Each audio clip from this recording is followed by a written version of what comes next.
Welcome. In today's quick guide, I'm going to show how to enable notifications when your friends add to their private stories on Snapchat.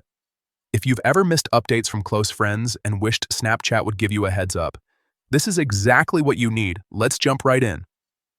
First, open your Snapchat app. Once you're on the main screen, look up to the top left corner and tap on your Bitmoji or profile icon. This will take you to your profile page, where you can manage your account settings.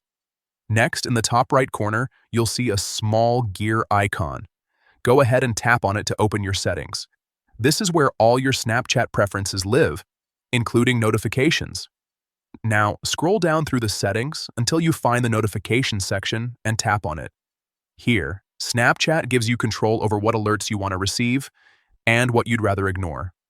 Keep scrolling until you see the option labeled Private Stories from Friends. Once you find it, make sure the box next to it is checked.